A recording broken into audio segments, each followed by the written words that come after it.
Hey guys, Kevin here from Task Force Legion Charlie Company. Getting ready for Living Legends 7 at CPX. Game is actually May 16th through May 18th, but most of us will be down there on May 15th to set up and kind of get registered and everything like that. So as we're all getting prepared and excited, I just wanted to give you a few pieces of advice. I've gone to a couple tournaments across the country and things like that, and over the last like 2-3 years I've kind of learned something. Been camping my whole life, so that'll be a different video, but this right now I just want to go over quick gear setup, what you should and shouldn't bring, and why. So really quick, first and foremost, if you have not used that particular piece of equipment in past games, do not bring it to Living Legends. Living Legends is not a time to be testing out new gear. Living Legends is a time to use gear that is tested already. You know how it works, you know how it fits. If you try and throw a new piece of gear on because it looks cool, or you think it might help in some way, be careful with that. Unless it's the addition of a tank pouch because you needed a tank pouch, don't go up switching your tank pouches at the last minute. They all feel differently, they bounce around differently, and you want to be messing with that. On the day you're fighting, you want to fight. You don't want to be at the campsite working on your new marker, or the new addition to the marker, or the new addition to the gear setup, or paint, whatever. You just don't want to worry about that. So my recommendation is for Living Legends, or any big event, if you have not used that piece of equipment at least once, don't use it for Living Legends. If you have the opportunity to use it on Thursday and maybe Friday before Saturday, then yeah, go ahead, bring it. It'll give you the opportunity to test it out and kind of change it up if you need to. But other than that, I wouldn't recommend bringing it. Just not a great idea. Alright, so let's go over gear really quick.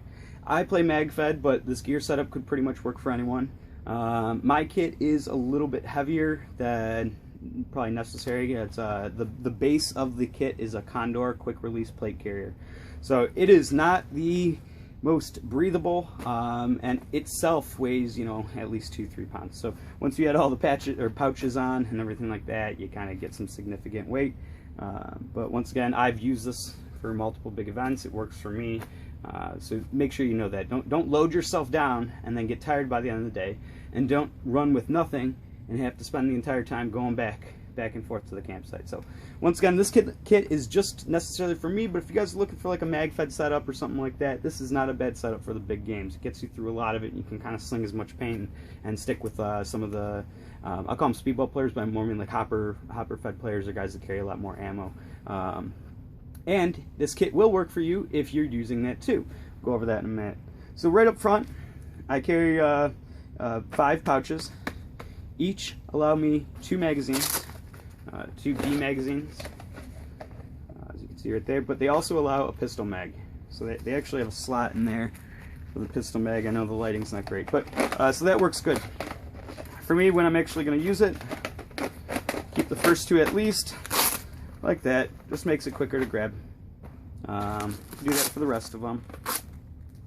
So I have it set up with magazines all in front. So it'd be 10 magazines in front, 1 in the gun, or marker, excuse me.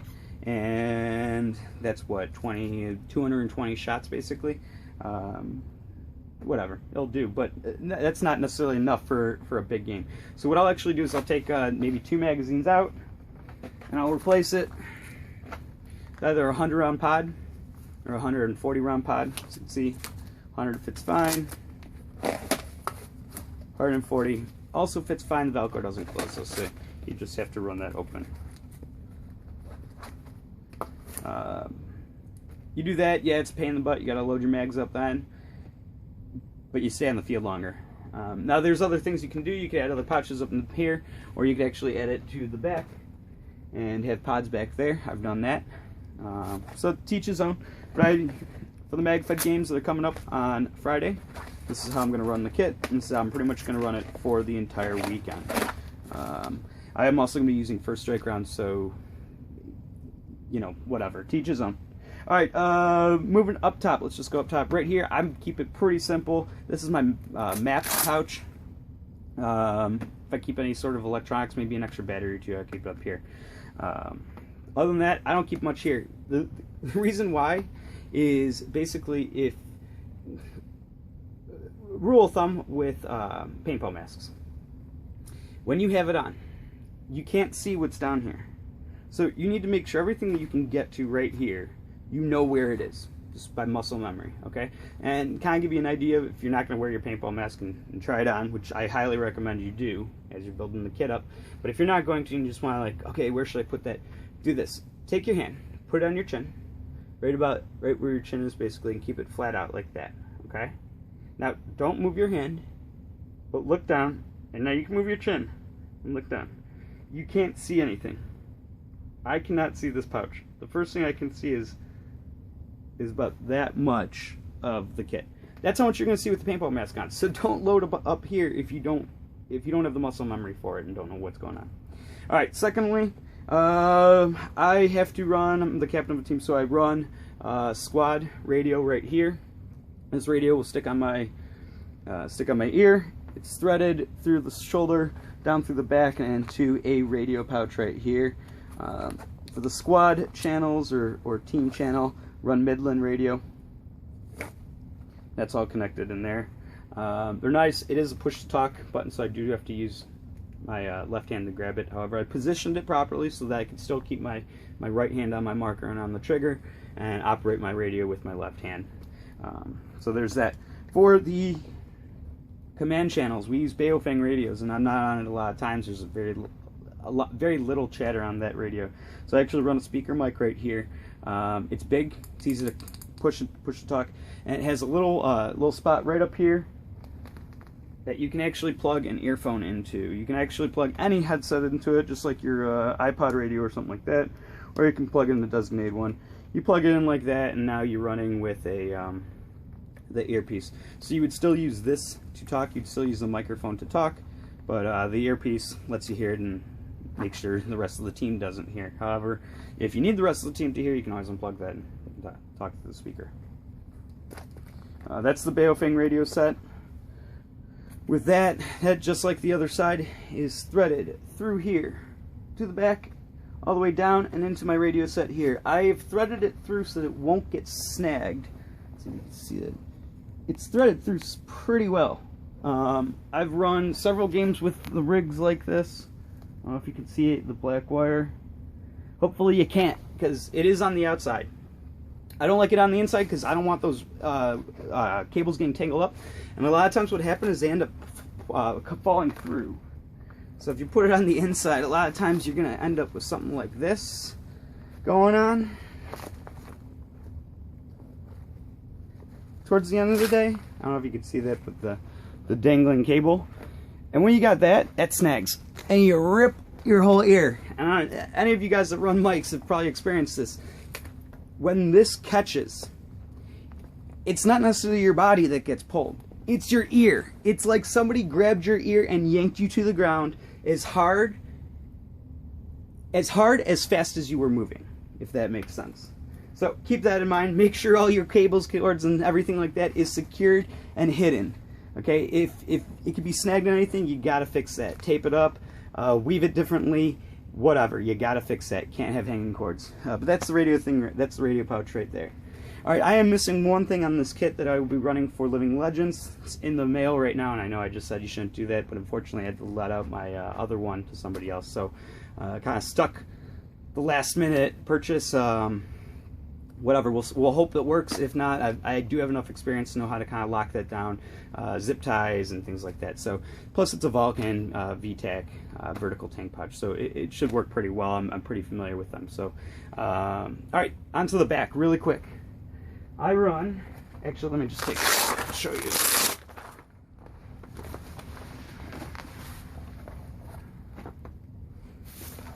All right, run a hydration pouch right here.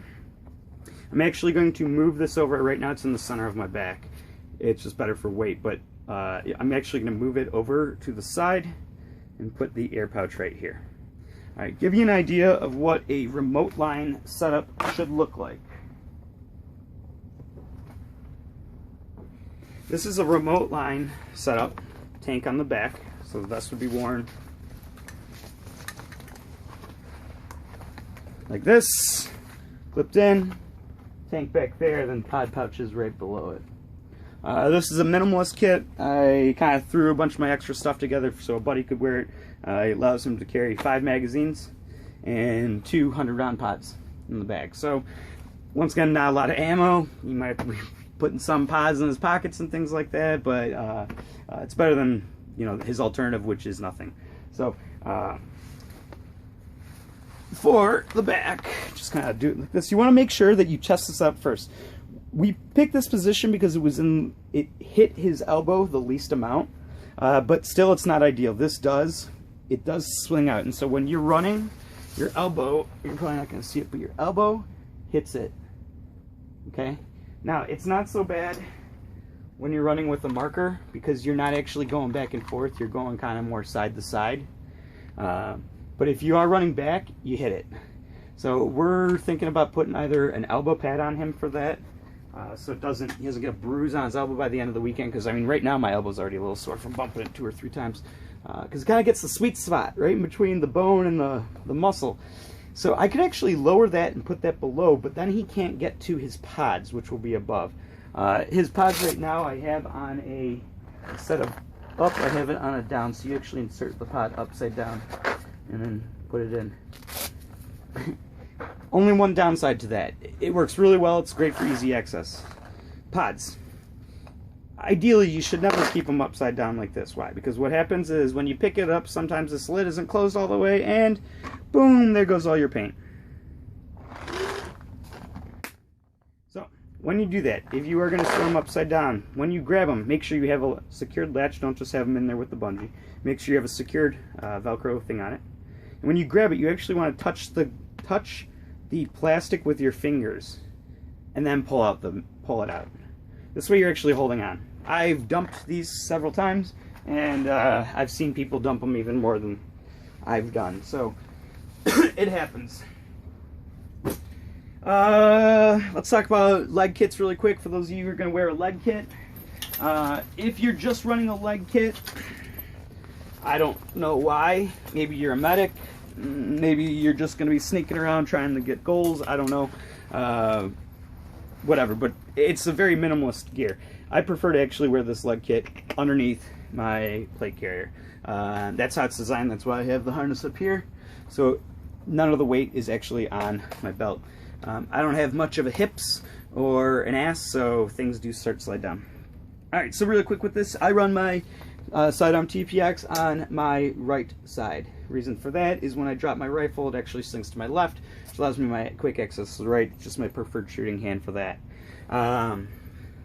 Right above, right next to it, just a pouch to carry stuff. I'll usually put some maybe CO2s in there, but now I have an extra remote line for that. So I'm not sure what we put in here. I'll usually maybe put in microfiber, maybe my map in there, maybe some snacks. I always like to bring maybe what do you call it, power bar, granola bars. Actually, I hate power bars, but granola bars, beef jerky, things like that. Go to the store, get a bunch of those $1 beef jerky, not the sticks, like the actual bars of beef jerky. It's like Jack Links, I think, or something like that. Buy them. They're like $1.29. Get 10 of them. Put it in your pouch. Eat one. When you're hungry, eat the entire thing. I know you're going to say, oh, maybe I want to save it later. That's why you get the ones that are in the $1. You just eat that. It'll give you a good jolt of protein. Have that with a granola bar, maybe a sip of Gatorade, but a good amount of water. You want to make sure you're drinking water. You want to make sure that when you're drinking water and Gatorade together, that you're drinking more water than Gatorade. Gatorade actually has a lot of salt in it and will, I shouldn't say will, but could help lead to dehydration. So you actually want to drink more water. Good rule of thumb is when you drink a bottle of Gatorade, actually mix that Gatorade with 50% water. It's kind of how it was designed for. That's why when you get the powdered version, it's very diluted, because that's what it's supposed to be. So, moving on to the other side, I carry another 2 magazines right here, 2D magazines here. However, you could also easily put a 100-round pod there. It fits perfectly. I just have it cinched down like this for magazines. I don't usually run both. Usually for Living Legends, I won't run my pistol or this whole rig. If I do, I actually, nice thing about it, if I run the leg rig, I'll take the stuff I don't need off. Reason for that, it's a lot of extra gear to carry, and you want to carry as minimal as possible. So on the left right here, I'll have pistol mags. Once again, take them off if I'm not using them, or just leave them empty. This actually doesn't weigh too much, but remember, ounces equal pounds. And then if we go to the back real quick, got a little pouch right here. Here I carry a bunch of stuff. Everywhere, everything from something called Band-Aid liquid spray. I don't know exactly what it's called. You can get the anywhere like Walmart or Walgreens or Jewel or something like that. And what it is it's like this liquid with lidocaine in it, antiseptic. It's called Band-Aid. It's clear, comes in a blue bottle. It's awesome. You get poison ivy, you get a rash, you go through thorns and stuff like that. Before your arm gets all nasty, red, and itchy, you put this on there, guaranteed to go away. I shouldn't say that. I'm not guaranteeing anything. I'm not a doctor. But helps. And also, I don't know if anyone's allergic to lidocaine or anything, so make sure you read the label on that. Make sure you're not allergic to that. But it's made by Band-Aid. So, in the back, 2 things everyone should carry on the field. This will prevent you from going inside because my mask is painty and I can't see out of it. Carry a microfiber. Carry a microfiber. Okay? I personally carry a little little bottle of Glint. I went to the store, bought the dollar travel, they're like shampoo, or hairspray bottles, but they don't have hairspray in them. They just come empty, so you can put whatever you want in it. I take my bottle of Glint, put that in there, and I carry a little bottle of Glint and this. Most times you just need this. For when you have really either sweaty or covered in paint, you also want a regular blue towel. Blue shop towel. Doesn't have to be blue, but you want a towel. Whatever. I would not use this on the mask because it's pretty rough, and I use this for a lot of stuff. Mainly sweat, wiping my brow. But good to have a towel. Alright, let's go over a couple other things that I haven't covered that are not on my kit. They're not on it for a reason. I don't utilize it, but I'm not going to get into that. But some of you guys might want this. So, drop kit, or drop pouch. Catch extra magazines when you're done with them. Nice thing about this, you can actually attach it to your belt if you want. Or your kit. I personally like to carry it right about here. You want it about waist high, so that when you grab your magazine out of your marker, take it. Remember, everything should be keeping the elbow at a 90-degree angle. It's the optimal reaching. So, boom, in there, good to go. Drop pouch.